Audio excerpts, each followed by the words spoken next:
ini loh ya, car. Kalau dalam dunia game ada AWM, ada car, ada Beretta, ada M24, ada inilah ya, senjata yang ini skop 8 lah. Selama ini yang dilakukan oleh para pendai adalah melakukan skop 8 dan membidik orang-orang yang ada di hadapannya. Jadi kalau ada orang lewat, langsung di skop kali 8, diteliti dari kepala sampai bawah. Kalau ada yang tidak sesuai dengan Al-Quran, maka dilakukan headshot lah. Nah, Banun tidak menuliskan hal demikian dalam chapter ke-13 ini. Banun mencoba untuk menjadikan pembacanya agar Al-Quran itu menjadi nur, menjadi cahaya yang menerangi pembacanya. Selama ini kan kita buka Al-Quran, tapi Al-Quran kita hadapkan ke orang lain, ibarat center lah ya. Kalau skop 8 mungkin anak-anak gamer lah yang ini lor ya, mudeng gitu. Selama ini kita center lah, main gampang center. Selama ini Al-Quran itu bak center yang menyenter orang. Salah, langsung misalkan dengan kata ungkapan ya hukum Islam lah, hukum Islam ada haram misalkan. Atau yang terbaru ini adalah langsung wah bid'ah, seperti itulah. Dan itu ya memang kalau kita telusuri di literatur yang ditulis oleh para ulama, yaitu ya ada. Nah, kita runtun lagi, tentunya itu dari kalangan kelompok A misalkan.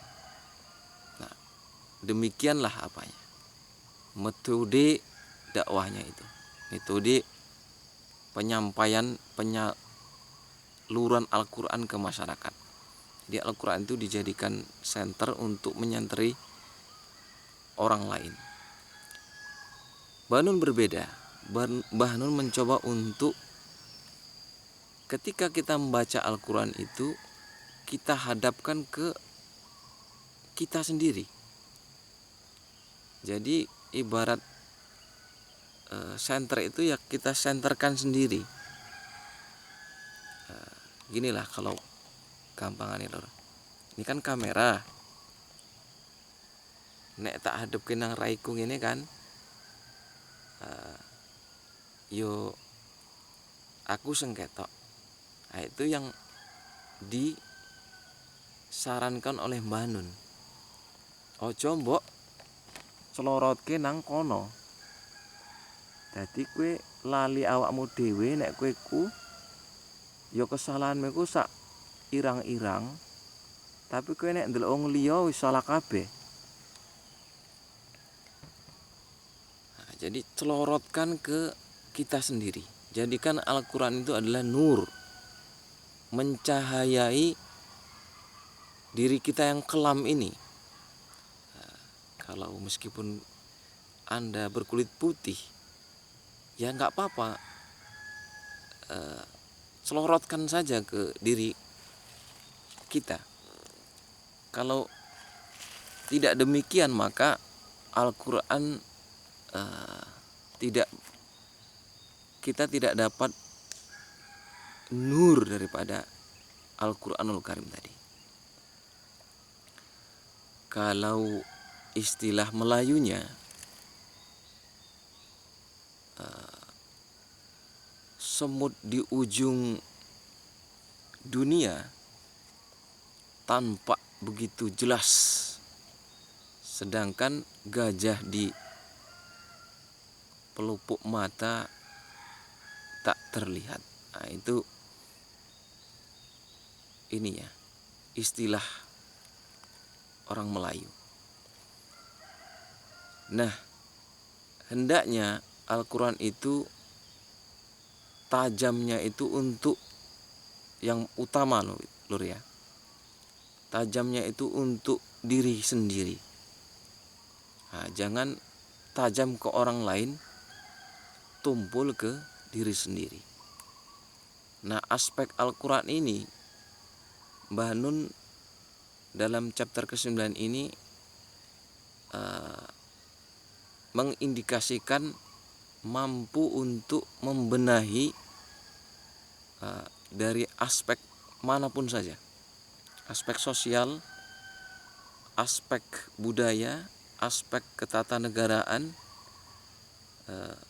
aspek spiritual, dan berbagai aspek lainnya.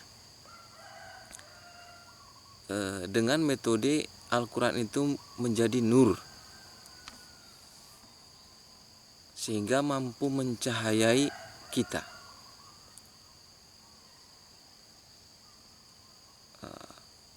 Di Jepang ada penulis yang mengkritisi pemerintahan Jepang kala itu dengan menulis sebuah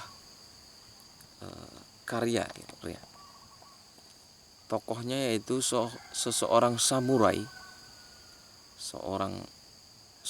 yang pendekar lah, kalau di Indonesia pendekar, penderes karet. Kalau di Jepang itu seorang samurai yang katananya itu tumpul di bawah, tajam di atas. Jadi istilahnya mbate lawake dhewe. Jadi kalau ke lawan itu digunakan yang ketul. Kalau untuk pribadi digunakan yang tajam. Nah, ini sebuah kritik melalui tulisan.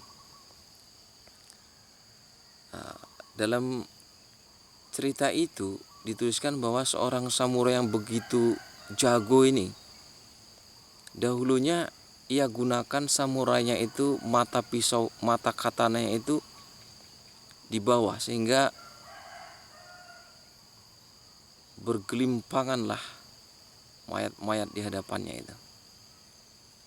Nah, ini sepertinya adalah bentuk kritik bagaimana Jepang dahulu itu hobi invasi ke negara-negara lain. Bahkan Indonesia juga kena dampaknya. Invasi ke Cina, ke Korea, ke Indonesia, dan tempat-tempat lain di negara-negara Asia. Nah, itu seorang samurai yang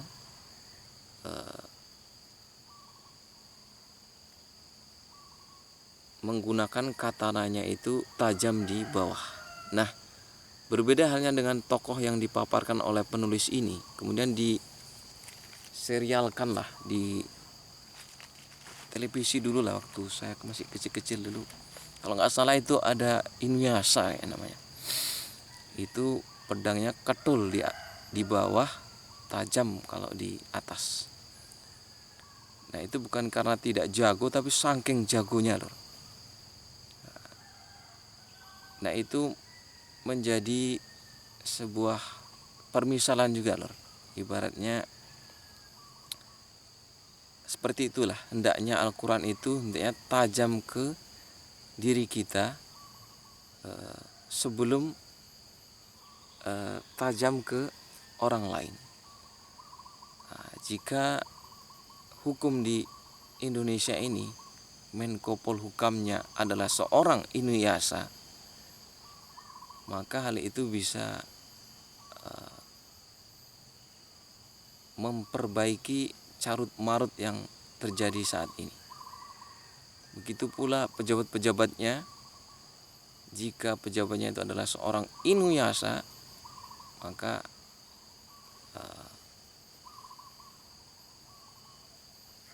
besar harapan kita semuanya hal itu bisa ini ya, membawa dampak positif lah untuk Indonesia.